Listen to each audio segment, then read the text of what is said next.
Otep à tous, bienvenue sur la chaîne des panafricanistes par essence, par conviction et par excellence. Celle des citoyens qui imitent par nécessité et obligation de combat. Nous sommes une chaîne qui n'est guidée que par nos ancêtres et rien que par les ancêtres qui appartiennent à l'égrégore du monde noir. Par conséquent, nous ne croyons en aucun dieu venu de l'étranger. Toutefois, cette vidéo n'est aucunement destinée à inciter à la haine ou à la violence, car nous menons un combat qui est d'abord et avant tout spirituel, intellectuel et démocratique. Ensuite, il est politique, géopolitique et géostratégique. Contre l'impérialisme, le colonialisme, le néocolonialisme et l'endocolona, qui sont tous qualifiés de crimes contre l'humanité.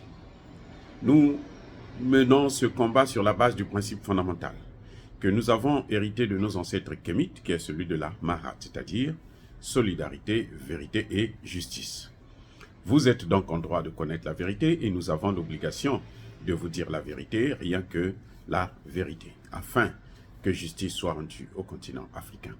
Et ça, c'est notre modeste contribution dans cette noble lutte en faveur de la souveraineté, la dignité, la solidarité et l'unité africaine. C'est exactement ça que nous appelons le panafricanisme. Bien-aimés frères et sœurs, le Burkina Faso a tout récemment rapatrié 13 de ses étudiants qui étaient en formation militaire en Côte d'Ivoire. Les gens se sont dit, mais la Côte d'Ivoire, donc c'est un grand pays, la Côte d'Ivoire, c'est tellement beau, la Côte d'Ivoire reçoit les étudiants des pays pauvres, la Côte d'Ivoire. Mais non, les gars, ça n'a aucun sens. La Côte d'Ivoire n'est plus ni moins qu'un pays africain dominé par la France, parce que c'est un pays francophone, sous la tutelle de la France, qui a été colonisé par la France. Depuis Houphouët-Boigny jusqu'à maintenant, la France est toujours le maître absolu de la Côte d'Ivoire.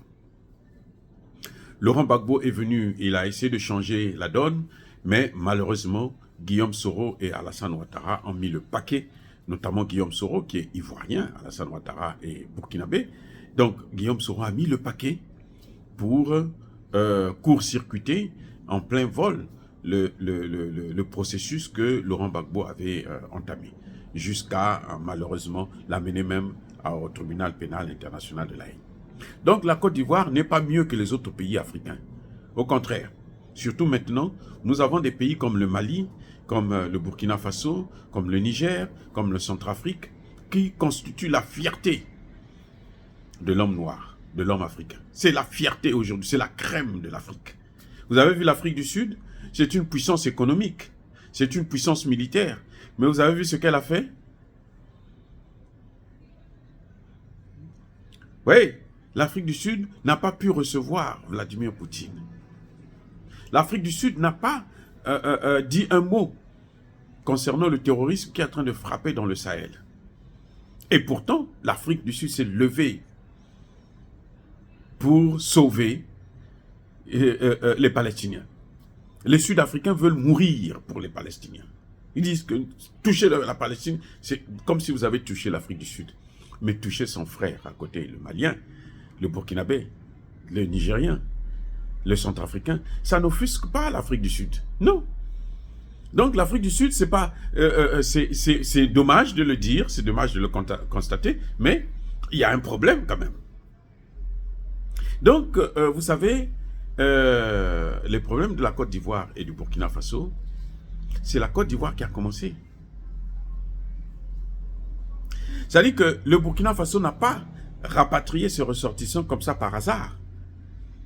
Parce que entre ces pays-là africains, moi je me souviens au Congo, on a eu des étudiants à l'école militaire préparatoire, à l'école des cadets. On a eu des étudiants qui venaient du Tchad, du Centrafrique et autres. Oui, qui ont été formés là-bas. Même maintenant, il y en a beaucoup de pays qui viennent. Et pourtant, le Congo, ce n'est pas un pays... Si il y a le terrorisme, si le terroriste rentre au Congo, là, vous allez voir que les hauts gradés, là, ils vont tous raser les murs. Ils ne seront pas nombreux à accepter de faire la guerre, de se battre. Eux, ils font la guerre entre eux. Entre les Congolais, là. Il faut se battre. Ils vont s'entretuer jusqu'à la dernière goutte de sang. Mais si c'est avec l'étranger, quand je parle d'étranger, un non-africain, vous allez voir les Congolais, ils vont fuir les militaires là. Ils vont enlever les tenues militaires. Bref, c'est un système qui est pratiqué partout en Afrique. Et il y avait des étudiants ivoiriens qui devraient venir étudier au Burkina Faso. Des sous-officiers et des officiers. Comme par hasard, parce que Alassane Ouattara est très fâché contre le Burkina Faso. Je vous expliquais, ça c'est dans une autre vidéo, on parlera de ça, ce qui se passe exactement. Eh bien, Alassane Ouattara n'a pas voulu laisser partir ces jeunes burkinabés, plutôt ivoiriens, aller suivre leur formation au Burkina Faso.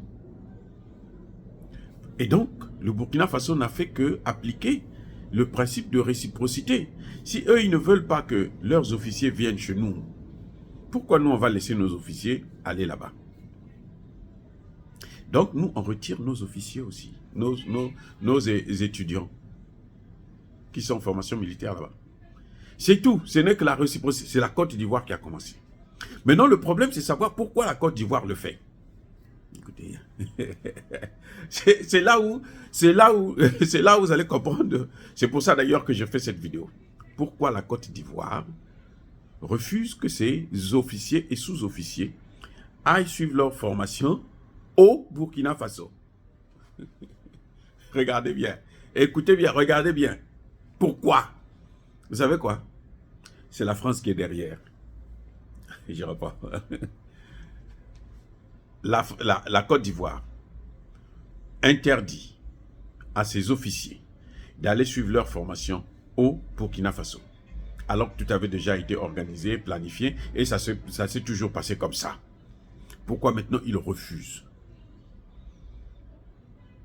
Parce que la France est derrière.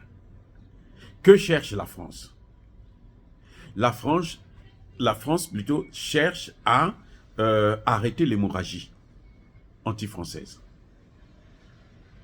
Voilà ce qui est en train de se passer. La France veut arrêter cette hémorragie. Comment? Les officiers vont quitter la Côte d'Ivoire pour aller suivre une formation au Burkina Faso. Chez qui? Chez un officier. Chez un officier. Mais pas n'importe lequel. Un officier révolutionnaire. Vous voyez? Donc, s'ils vont suivre leur formation au Burkina Faso, qu'est-ce qui va se passer? Mais ils peuvent avoir les mêmes idées que l'officier qui est là-bas, qui est en train de changer toute la politique du Burkina Faso vis-à-vis de la France. Officier, c'est quoi? Quand jusqu'au grade d'adjudant et sous-lieutenant, on est sous-officier. Jusqu'au grade d'adjudant, en tout cas, on est sous-officier. À partir de lieutenant, sous-lieutenant, lieutenant, on est officier, jusqu'à capitaine, jusqu'à même commandant. Après, à partir du commandant, on commence à parler de officier supérieur. Commandant, colonel, général et autres, ça ce sont les officiers supérieurs. Mais jusqu'à capitaine, là, ce sont des officiers. Celui qui est le chef, qui a réduit Emmanuel Macron à sa plus petite expression, ce que l'on appelait en mathématiques PPCM, plus petit, commun, multiple, donc à rien du tout. On l'a réduit, on l'a ramené plus bas que terre. C'est qui? C'est un officier, c'est un capitaine, c'est un officier. Si lui va former les officiers ivoiriens, quelle idéologie il va donner à ses officiers? Parce que le problème que nous avons en Afrique, c'est que nos officiers n'ont pas d'idéologie. Ils ne sont pas formés sur le plan idéologique. Oui. Donc, il faut éviter que ces officiers-là aillent prendre les idées révolutionnaires au Burkina Faso. C'est pas par hasard que Alassane Ouattara ne veut pas que ça se passe. Non, c'est pas par hasard. S'ils partent là-bas, ils vont rencontrer d'autres officiers qui ont les idées de leur chef de leur président, de leur chef de transition, de leur capitaine. Et ça peut entraîner un lavage de cerveau. C'est ce que la France évite. Parce qu'ils ont toujours fait ça avec Blaise Compaoré, avec Kaboré, avec Damiba. Mais pourquoi avec Traoré, ils refusent? C'est parce que les autres là, ils étaient sur la même longueur d'onde que la Côte d'Ivoire. Alassane Ouattara et ses officiers supérieurs et inférieurs, tous, ils étaient sur la même longueur d'onde. Vous voyez? Donc à ce moment, on ne craint rien parce que rien ne peut arriver. Mais maintenant, au Burkina Faso, il y a un officier qui est en train de changer tout. Qui a affronté la France et qui a gagné la France. Qui a mis la France à genoux. Qui a mis Macron à genoux. Aujourd'hui, Macron ne peut pas parler. Macron n'est jamais venu au Burkina Faso parce qu'il sait qu'on ne va pas le recevoir. Vous voyez ce que ça donne. Mais ce sont des officiers qui viennent pour une fois, même si c'est 1 mois, 2 mois, 3 mois. Mais ce sont des gens ce sont des frères d'armes. Quand ils sont ensemble, ils se comprennent très bien et facilement. Le message peut passer, même sans le leur dire. Vous voyez? Donc c'est ça que Alassane Ouattara craint. Et donc, Traoré, pour montrer à Alassane Ouattara que moi, je m'en fous de toi, je retire aussi les miens. Je vais leur donner la formation ici, nous avons des écoles aussi. Et c'est nettement mieux.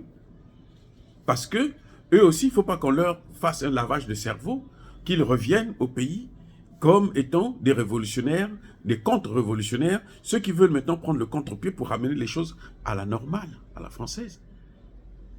Voilà le problème qu'il y a entre Traoré et Alassane Ouattara concernant cette histoire de la formation des jeunes cadres militaires.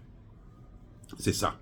C'est la France qui est derrière, qui craint qu'il puisse y avoir contamination à travers les officiers qui vont venir suivre la formation au Burkina Faso. La France ne veut pas de ça. Donc, elle doit tout faire pour empêcher ça. Et c'est ce qui a été fait. Et comme Alassane Ouattara, c'est un larbin, c'est le paillasson de Emmanuel Macron, il ne peut pas faire autrement, il ne peut que obéir, puisque c'est Macron qui l'a mis là, entre parenthèses. Je veux parler de Nicolas Sarkozy. Donc, Nicolas Sarkozy, dans la continuité de l'État, donc Macron qui est là, c'est lui qui l'a mis au pouvoir. Dire cela, c'est inciter à la haine ou à la violence. Non, non, non, non, non.